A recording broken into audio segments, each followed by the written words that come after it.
जय श्री राम दोस्तों। प्रजापति महर्षि कश्यप की कई पत्नियां थी। उनमें से एक नाम दनु था। दनु की संतान दानव कहलाई।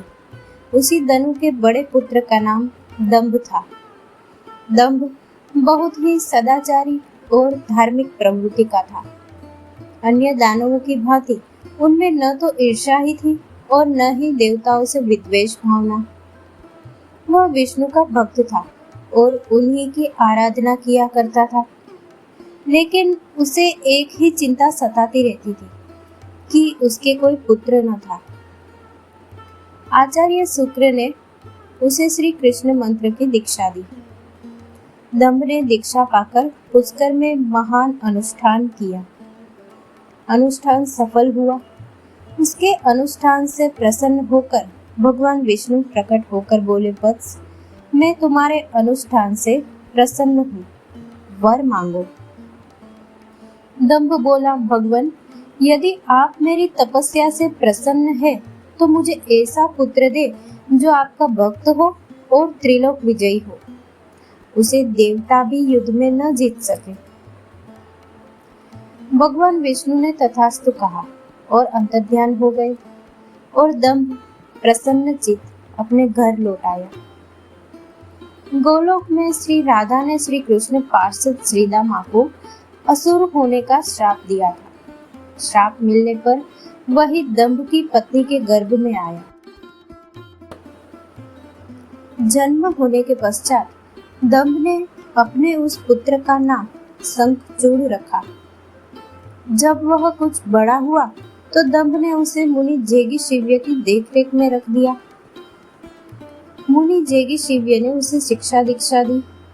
अपनी कुमार अवस्था में ही शंखचूड़ पुष्कर में पहुंचा और उस महान धार्मिक तपस्थली में ध्यान मग्न रहकर वर्षों तक ब्रह्मा जी की तपस्या करता रहा। उसकी घोर तपस्या से प्रसन्न होकर ब्रह्मा जी प्रकट होकर बोले, वत्स, मैं तुम्हारी तपस्या से प्रसन्न हूँ, वर मांगो। पितामह, मुझे ऐसा वरदान दीजिए कि मुझे देवता पराजित न कर सके, शंखचूड़ ने कहा। ब्रह्मा जी ने उसे ऐसा ही वरदान दिया और श्री कृष्ण कवच प्रदान करते हुए उसे आदेश दिया, शंखचूड़, तुम बद्रिकाश्रम चले जाओ। वहां तुम्हारा भाग्य का सितारा उदय होने की प्रतीक्षा कर रहा है। आदेश मानकर शंखचूड़ बद्रिकाश्रम पहुंचा। वहां महाराज धर्मध्वज की पुत्री तुलसी भी तपस्या कर रही थी। दोनों का आपस में परिचय हुआ और ब्रह्मा जी की इच्छा अनुसार दोनों का विवाह हो गया। अपनी पत्नी को लेकर शंखचूड़ पुनः दैत्यपुरी लौट गया। शुक्राचार्य ने उसे दानवों का अधिपति बना दिया। सिंहासन पर बैठते ही उसने अपना साम्राज्य बढ़ाने के लिए देवलोक पर चढ़ाई कर दी। ब्रह्मा जी के वरदान के कारण वह अजेय हो चुका था, अतः उसे देवों को हराने में कोई कठिनाई नहीं हुई। उसने अमरावती पर कब्जा जमा लिया। इंद्र अमरावती छोड़कर भाग निकले। देवता उसके डर से कंदराओं में जा छुपे।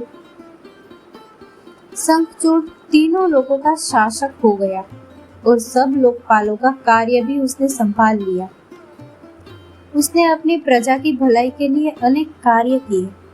प्रजा उससे बहुत प्रसन्न थी। सर्वत्र सुख और शांति थी, क्योंकि शंखचूड़ स्वयं भी श्री कृष्ण भक्त था। अतः उसकी प्रजा भी भगवान कृष्ण पर पूरी आस्था रखने लगी। उसके राज्य से अधर्म का नाश हो गया। प्रजा इंद्र और देवताओं को भूलने लगी। इससे देवताओं को बहुत शोक हुआ। इंद्र पितामह ब्रह्मा के पास पहुंचकर बोले, पितामह, आपने शंखचूड़ को अभय होने का वरदान देकर उसे निरंकुश बना दिया है। वह अमरावती पर कब्जा जमाए बैठा है। देवता दर दर की ठोकरें खा रहे हैं। हमें बताइए, हम क्या करें? पितामह बोले, सुरेंद्र, शंखचूड़ धार्मिक और रीति से अपना शासन चला रहा है। प्रजा उससे प्रसन्न है। उसके राज्य में प्रजा सुखी और संपन्न है। हमें उससे कोई शिकायत नहीं है। तब इंद्र बोले, यह सब तो ठीक है पितामह, लेकिन क्या हम यूं ही भटकते रहेंगे? आखिर अमरावती है तो देवताओं का ही। पितामह बोले, अवश्य है, किंतु शंखचूड़ ने तुम्हें युद्ध में पराजित करके उसे प्राप्त किया है। उसने तुम्हारी प्रजा को भी कोई कष्ट नहीं पहुंचाया है, सिर्फ सिंहासनों का ही फेरबदल हुआ है ना। इंद्र बोला, लेकिन पितामह, हम आपकी संतानें हैं। क्या आप चाहेंगे कि आपकी संतानें यूं ही दर-बदर भटकती रहे? कुछ उपाय कीजिए पितामह। पितामह बोले, मैं इसमें कुछ नहीं कर सकता देवेंद्र। जब तक शंखचूड़ के भाग्य में अमरावती का ऐश्वर्य भोगना है, वह भोगेगा ही। तुम भगवान विष्णु के पास चले जाओ, वे अवश्य कोई उपाय तुम्हें वहां से निराश होकर इंद्र श्री विष्णु के पास पहुंचा और उनकी स्तुति करके बोला, भगवान, देवता इस समय भारी संकट में है। ब्रह्मा जी ने अपनी असमर्थता जाहिर करके मुझे आपके पास भेज दिया है। कुछ कीजिए प्रभु, अन्यथा संपूर्ण देव जाति ही नष्ट हो जाएगी। विष्णु बोले, पितामह का कहना ठीक है। मैं भी अकारण शंखचूड़ के संबंधों में हस्तक्षेप करना पसंद नहीं करता। उसकी सारी प्रजा कृष्ण भक्त है और कृष्ण मेरा ही प्रतिरूप है। मैं अपने भक्त पर कष्ट होते नहीं देख सकता, लेकिन निराश होने की आवश्यकता नहीं। सूर्यराज, तुम भगवान शिव के पास चले जाओ और उन्हीं से कोई उपाय पूछो, वे अवश्य तुम्हारे कष्ट का निवारण कर देंगे। विष्णु की बात सुनकर इंद्र निराश भाव से वैकुंठ से निकल आया। अंत में वह भगवान शिव के पास कैलाश पर्वत न जाकर शिवलोक पहुंचा और भगवान शिव की स्तुति करके अपने आने का प्रयोजन बताया। भगवान शिव ने उसकी बात सुनी और उसे आश्वस्त किया, धैर्य रखो सूर्यराज, तुम्हारा सिंहासन तुम्हें अवश्य प्राप्त होगा। मैं गंधर्वराज चित्ररथ को अभी दूत बनाकर शंखचूड़ के पास रवाना करता हूँ। शिव के आदेश अनुसार गंधर्वराज चित्ररथ शंखचूड़ की राजधानी पहुंचा। उस समय शंखचूड़ अपने सिंहासन पर विराजमान था। चित्ररथ ने उसका अभिवादन करने के पश्चात अपने आने का कारण बताया। दैत्यराज, मैं गंधर्वराज चित्ररथ हूँ और भगवान शिव का एक संदेश लेकर आपके पास आया हूँ। यह सुनकर शंखचूड़ के चेहरे पर आश्चर्य झलक आया। शिव के दूत को सामने पाकर वह सिंहासन में उठकर बोला, मेरा अहोभाग्य है कि भगवान शिव ने मुझे किसी योग्य समझा। आप संदेश सुनाइए, क्या संदेश भेजा है भगवान रुद्र ने? गंधर्वराज बोला, दैत्यराज, भगवान शिव का संदेश है कि तुम देवताओं का राज्य उन्हें वापस लौटा दो और उनकी अधिकार उन्हें दे दो। भगवान शिव ने देवों को अभय होने का वचन दिया है। शंखचूड़ बोला, गंधर्वराज, भगवान शिव से मेरा प्रणाम कहना और उनसे कह देना कि शंखचूड़ के हृदय में आपके लिए बहुत ही ज्यादा श्रद्धा है, परंतु यदि उन्होंने इंद्र के बहकावे में आकर मुझे दंडित करने का निश्चय किया तो मैं उनकी बात नहीं मानूंगा और उनसे भी युद्ध करने के लिए तैयार हो जाऊंगा। चित्ररथ वापस लौटा और उसने भगवान शंकर को शंखचूड़ का उत्तर सुनाया। यह सुनकर शिव क्रोधित हो गए और अपने गणों को युद्ध का आदेश दे दिया। उधर शंखचूड़ ने अपने पुत्र का अभिषेक कर उसे दानवाधिपति बना दिया और अपनी पत्नी से बोला, मैंने युद्ध स्वीकार कर लिया है देवी, ईश्वर करे युद्ध में हमारी विजय हो। अब मुझे अनुमति दो, मेरी सेनाएं तैयार है। शंखचूड़ अपनी सेनाएं लेकर युद्ध भूमि में जा पहुंचा। दोनों सेनाएं गोमत्रक पर्वत के समीप एक दूसरे के सामने आकर खड़ी हुई। भगवान शिव ने शंखचूड़ के पास एक बार फिर संदेश भेजा कि वह नादानी न करे और युद्ध से दूर रहकर उनकी बात मान ले, किंतु शंखचूड़ न माना और दोनों सेनाओं में घनघोर युद्ध छिड़ गया। भगवान शिव और शंखचूड़ आमने सामने डट गए। दोनों में अनेक अस्त्र शस्त्रों से युद्ध होने लगा। फिर भगवान शिव ने ज्यों ही शंखचूड़ का वध करने के लिए त्रिशूल उठाया तो आकाशवाणी हुई, देवादिदेव, आप प्रलयंकर है, सर्वसमर्थ है, किंतु आपको मर्यादा की रक्षा करनी चाहिए। श्रुति की मर्यादा को नष्ट न करें। जब तक शंखचूड़ के पास हरि का कवच है और जब तक उसकी पतिव्रता पत्नी मौजूद है, तब तक उस पर बुढ़ापा नहीं आ सकता। और न ही उसकी मृत्यु हो सकती है। आकाशवाणी के खत्म होते ही शिव का त्रिशूल अपने आप रुक गया। तभी भगवान विष्णु प्रकट हुए। शिव बोले, भगवान, आपने तो मुझे बड़े धर्म संकट में डाल दिया है।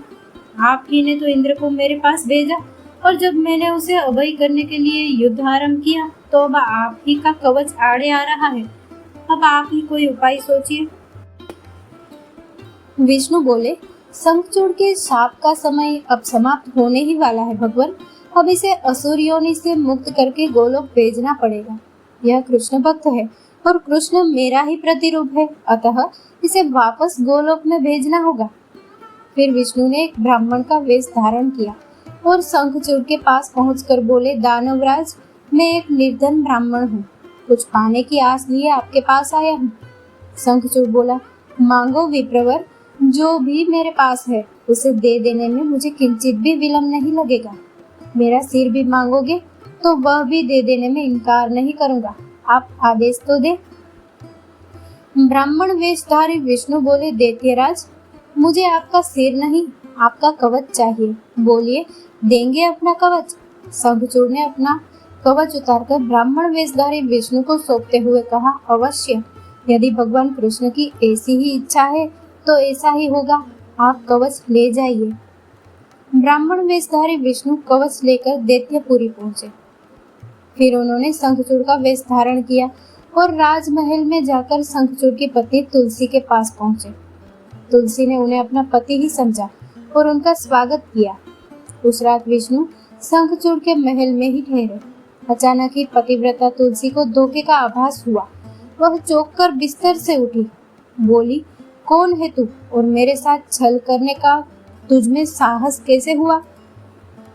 जल्दी बोल, अन्यथा अपने पतिव्रत तेज से अभी भस्म करती हूँ। विष्णु अपने वास्तविक रूप में प्रकट हो गए। उन्होंने तुलसी को समझाते हुए कहा, सुनो तुलसी, तुम्हारे पति का समय पूरा हुआ। एक शाप के कारण ही उसे असुर योनि में आना पड़ा था।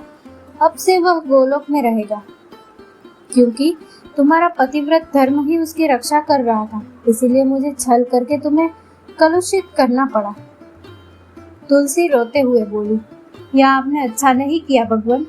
यूं मेरे साथ छल करके मेरा सतीत्व नष्ट किया। मैं शाप देती हूँ कि आज से आपको भी पत्थर बन जाना पड़ेगा। आप में दया ममता नहीं है, आप पत्थर है, पत्थर।